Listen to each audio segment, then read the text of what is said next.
ఓం శ్రీ గురుభ్యో నమః. ఓం శ్రీ మాత్రే నమః. కన్యా రాశి ప్రేక్షకులందరికీ కూడా 2026వ నూతన సంవత్సర శుభాకాంక్షలు. మనం ఇప్పుడు చెప్పుకుంటున్న ఫలితాలన్నీ కూడా జనవరి 2026 నుంచి డిసెంబర్ 2026 వరకు చెప్పుకుంటున్నాము. కాబట్టి ఈ విషయాన్ని ప్రేక్షకులందరూ కూడా గమనించాలి. అలాగే మనం చెప్పుకుంటున్న ఫలితాలను కూడా టూ హాఫ్స్గా చేద్దాము. ఒకటి జనవరి నుంచి జూన్ వరకు, జూన్ నుంచి డిసెంబర్ వరకు. సో జనవరి నుంచి జూన్ వరకు ఏ విధంగా ఉంటుంది అనే దాన్ని మనం పరిశీలిస్తే ఒక రకంగా చెప్పాలి అని అంటే ఇక్కడ శ్రమ బాగా కనపడుతోందండి. మీ సంతానము విదేశాలకు వెళ్ళటం, ఖర్చులు అధికంగా ఉండటం, రుణాలు లాంటివి తీసుకోవటం, ఈ ఖర్చులను అధిగమించడానికి మీరు ఎక్కువగా శ్రమ పడుతూ ఉండటం, రావాల్సిన బకాయిలు సకాలంలో అందకపోవటం, ఇలాంటివన్నీ కూడా మీకు కొంత మానసికంగా మిమ్మల్ని కొంచెం స్ట్రగుల్కి గురి చేస్తూ ఉంటుంది. కానీ మీలో చాలా కాన్ఫిడెన్స్ అనేది కనపడుతుంది. అలాగే ఎటువంటి కష్టమైనా సరే మేము దాన్ని అధిగమించగలము అనే ఒక ఆలోచన కూడా మీలో కనపడుతూ ఉంటుంది. ఇంకా తర్వాత మనం ఫిబ్రవరి చూద్దాం. ఫిబ్రవరి కూడా మనకేం పెద్ద ఆశని ఏమీ కల్పించట్లేదు. ఇక్కడ మళ్ళీ సేమ్ కంటిన్యూయేషన్ అనేది కనపడుతోంది. అయితే ఆరోగ్యం గురించి మాత్రం జాగ్రత్త ఖచ్చితంగా తీసుకోవాలి. కోర్టు విషయాలు ఏవైతే ఉన్నాయో ఇవన్నీ కూడా వాయిదా పడటం కానీ లేకపోతే జాప్యం కలిగే అవకాశాలు ఉంటాయి. శత్రువులు అధికంగా ఉంటారు. ఎవరైతే మీతో పాటే ఉంటారో, ఎవరైతే మీతో పాటే పనిచేస్తూ ఉంటారో వారు నమ్మక ద్రోహం లాంటివి చేసే అవకాశాలు ఎక్కువగా ఉంటాయి. సో వీటి గురించి కొంచెం జాగ్రత్త వహించడం అవసరం. ఖర్చులు అయితే అధికంగా ఉన్నాయి. అలాగే ఆరోగ్యం గురించి కూడా జాగ్రత్త ఖచ్చితంగా తీసుకోవాలి. శ్రమకి ఎక్కువగా గురయ్యే అవకాశాలు కనపడుతున్నాయి. మీ యొక్క సోదర సోదరీమణులతోటి ఆస్తిపాస్తులకు సంబంధించి కూర్చొని మాట్లాడుకోవాల్సిన పరిస్థితులు కూడా మీకు కనపడుతూ ఉంటాయి. ఇంకా తర్వాత మనం ఏప్రిల్ చూద్దామండి. ఏప్రిల్ మాత్రం నేను ఇక్కడ ప్రత్యేకించి చెప్పాలనంటే ఒక 2-3 విషయాలలో ఇబ్బందులు అయితే కనపడుతున్నాయి. ముఖ్యంగా మీ యొక్క లైఫ్ పార్ట్నర్ ఎవరైతే ఉన్నారో వారి యొక్క ఆరోగ్యం గురించి తప్పనిసరిగా జాగ్రత్త వహించాలి. రెండో విషయం ఏమిటి అనంటే వారికి సంబంధించిన ఎటువంటి పనులు ఉన్నా వాటి గురించి మీరు కూడా ఆలోచించాల్సిన పరిస్థితులు మీకు కనపడుతూ ఉంటాయి. మూడో విషయం ఏమిటి అనంటే వీటన్నిటితో పాటు మీరు గనక పార్ట్నర్షిప్స్లో వాటిల్లో ఉంటే అందులో కూడా మీకు ఇబ్బందులు వచ్చే అవకాశాలు ఎక్కువగా ఉంటాయి. నూతన వ్యాపారాలు మొదలు పెట్టాలి అనుకునే వారికి ఖర్చుకి సంబంధించి వీరు ఎక్కువగా ఇబ్బందికి గురవుతూ ఉంటారు. పెట్టుబడి పెట్టడానికి ఇబ్బందికి గురవుతూ ఉంటారని చెప్పుకోవచ్చు. ఇంకో విషయం ఏమిటి అనంటే అన్ని చోట్ల కూడా మీ ఆలోచనకి తగినట్టుగా అక్కడ ఏ పని జరగకపోవటం మాత్రం కనపడుతూ ఉంటుంది.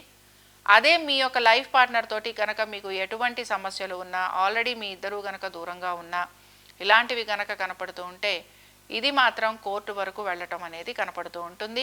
సాధారణంగా కళత్ర సౌఖ్యం తక్కువగా ఉండటం, కళత్రానికి సంబంధించి ఇబ్బందులు ఉండటం, కళత్రంతో విభేదాలు కలగటం, అలాగే కళత్రంతో మీకు సపరేషన్ లాంటివి ఉండటం, ఇవన్నీ కూడా మనం చెప్పుకుంటున్నాం.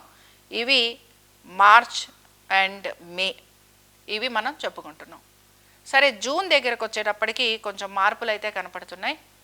జూన్లో కూడా ఒక రకంగా గురువు మారుతున్నారు. ఏకాదశంలో ఉండే గురువు సాధారణంగా మంచిదే. కాబట్టి ఏకాదశంలో ఉన్న గురువు మనకి ఏం చేయబోతున్నాడు, సంతానానికి సంబంధించి కొంచెం పాజిటివిటీని ఇస్తాడు. వివాహ ప్రయత్నాలు చేస్తున్న వారికి అనుకూలంగా ఉంటుంది. అలాగే ఎవరైనా ప్రేమికులు పెద్దల అనుమతితోటి వివాహం చేసుకోవాలి అంటే వారికి బాగుంది. ఆర్థికంగా వీరికి అనుకూలంగా ఉండే అవకాశాలు ఎక్కువగా ఉంటున్నాయి. వృత్తి ఉద్యోగ వ్యాపారాలలో కూడా సానుకూలత అనేది కనపడుతోంది. మీరు ఆశించిన దానికంటే కూడా ఆర్థికంగా పురోగతి అనేది సూచిస్తోంది. సో ఇది మనము June, July, August, September, October వరకు కూడా తీసుకోవచ్చు. ఒక రకంగా జూన్ నుంచి అక్టోబర్ వరకు కూడా మీకు చాలా వరకు మంచి మార్పులు ఉంటాయి. ఓకే, ఆగస్టు నుంచి సెప్టెంబర్ వరకు కూడా ఉద్యోగానికి సంబంధించి మాత్రం ఇబ్బందులు ఉండే అవకాశాలు ఎక్కువగా ఉంటాయి. ఉద్యోగస్తులకి, వ్యాపారస్తులకి వ్యాపారపరంగా పెద్దగా మార్పులు అనేవి కనిపించవు. రావాల్సిన పనులు కానీ చేయవలసిన పనులు కానీ వీటికి సంబంధించి ఇవాళ మనకి ఈ నెలలో డెసిషన్ అయిపోవాలి అనుకునే వాటికి సంబంధించి వాయిదా పట్టడం కానీ జాప్యం ఉండటం కానీ ఉంటుంది. అలాగే ఇతర వృత్తులలో ఉన్న వారికి మాత్రం మిశ్రమ ఫలితాలు ఉంటాయి. సో ఓవరాల్గా మనం చూసుకున్నామంటే జూన్ నుంచి ఆల్మోస్ట్ అక్టోబర్ ఎండ్ వరకు కూడా వీరికి బాగుందనే చెప్పుకుంటున్నాం.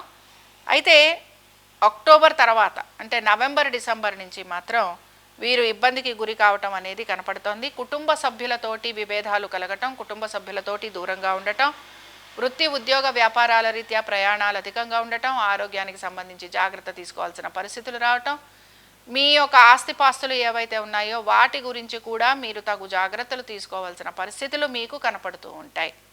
సో ఈ విషయంలో జాగ్రత్తగా ఉండాలి. దీంతో పాటుగా మీ జీవిత భాగస్వామికి సంబంధించి ప్రతి నిమిషము కూడా ఇందాక నేను చెప్పినట్టు కలత్ర సౌఖ్యం లేకపోవటం, లేకపోతే వారికి అనారోగ్య పరిస్థితులు ఉండటం, వృత్తిరీత్యా వారికి అసౌకర్యంగా ఉండటం, లేదా వారు అనుకున్న విధంగా ఆ పనులు పూర్తి కాకపోవటం, శత్రువులు అధికంగా ఉండటం, నమ్మిన వారి వలన మోసపోవటం, ఇలాగ ఏదో ఒక డిస్టర్బెన్స్ 100% ఉంటుందన్నమాట. వీటన్నిటితో పాటు మీ యొక్క జీవిత భాగస్వామి యొక్క ఆరోగ్యం గురించి కూడా తప్పనిసరిగా జాగ్రత్త తీసుకోవటం అనేది అవసరం. సో ఇక్కడ మనం చెప్పుకుంటున్న దానిలో జూన్ నుంచి ఆల్మోస్ట్ అక్టోబర్ వరకు బాగుందని చెప్పుకున్నాం. అక్టోబర్ నుంచి లేదా నవంబర్ వరకు బాగుందని చెప్పుకోవచ్చు. నవంబర్ నుంచి డిసెంబర్ వరకు ఇబ్బంది ఉందని చెప్పుకుంటున్నాం. అలాగే ఇందాక మనం జనవరి నుంచి జూన్ వరకు ఏ విధంగా ఉంటుందో కూడా చెప్పుకోవటం జరిగింది. మరి ఎటువంటి పరిహారాలు చేయాలో చూద్దాం. జనవరి నుంచి జూన్ వరకు ఒక రకంగా చెప్పాలంటే చాలా విషయాలలో ఇబ్బందులు అనేవి కనబడుతున్నాయి. కాబట్టి ఇక్కడ నవనారసింహ హోమం చేయించుకోవటం అవసరము. నవనారసింహ హోమం చేయించుకోండి. నవనారసింహుల్ని దర్శనం చేసుకోండి. నరసింహస్వామి వారి కరావలంబ స్తోత్రం, లక్ష్మీ నరసింహస్వామి వారి కరావలంబ స్తోత్రం ప్రతిరోజు చదవాలి. అలాగే పానకం నైవేద్యం పెట్టాలి. కోర్టు విషయాలు ఇలాంటివి ఉంటే కూడా మనం ఈ పరిహారాలు చేసుకుంటూ వస్తే కొంతవరకు మీకు అనుకూలంగా ఉండేందుకు అవకాశం ఉంటుంది. ఇంకా జూన్ నుంచి అక్టోబర్ వరకు బాగుందనుకున్నాం కనుక మీ ఇష్టదేవతారాధన చేస్తూ ఉండండి.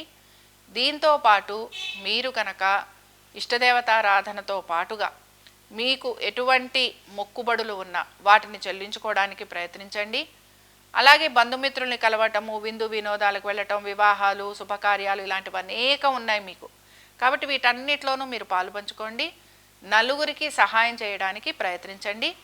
ముఖ్యంగా బుధవారాల రోజున ఆవుకి గడ్డి తినిపించడానికి, ఫ్రెష్గా ఉండే గ్రీన్ కలర్ గడ్డి, దాన్ని తినిపించడానికి ప్రయత్నించండి. ఇంకా మనం అక్టోబర్ అయిపోయిన తర్వాత నవంబర్ నుంచి డిసెంబర్ వరకు ఇబ్బంది ఉందని అయితే చెప్పుకున్నాము. అనేక విషయాల్లో మీకు ఇబ్బంది అయితే కనపడుతూ ఉంటుంది. కాబట్టి ఇక్కడ మాత్రం ఆరోగ్యానికి సంబంధించి లేదా అన్ని విషయాలలోనూ మీకు కొంత అనుకూలత ఉండాలి అని అనుకుంటే నవగ్రహ పాశుపత రుద్రాభిషేకం చేయించుకోవాలి. దీంతో పాటుగా శివాలయాలకు వెళ్ళి స్వామివారిని, శివుణ్ణి దర్శనం చేసుకోవాలి. ఇలా చేస్తూ ఉంటే నెమ్మదిగా మీకు మార్పులు అనేవి కనపడతాయి. ఈ రాశి వారికి కలిసొచ్చే రంగులు ఏమిటో మనం చూద్దాం. వీరికి కలిసొచ్చే రంగులు తెలుపు.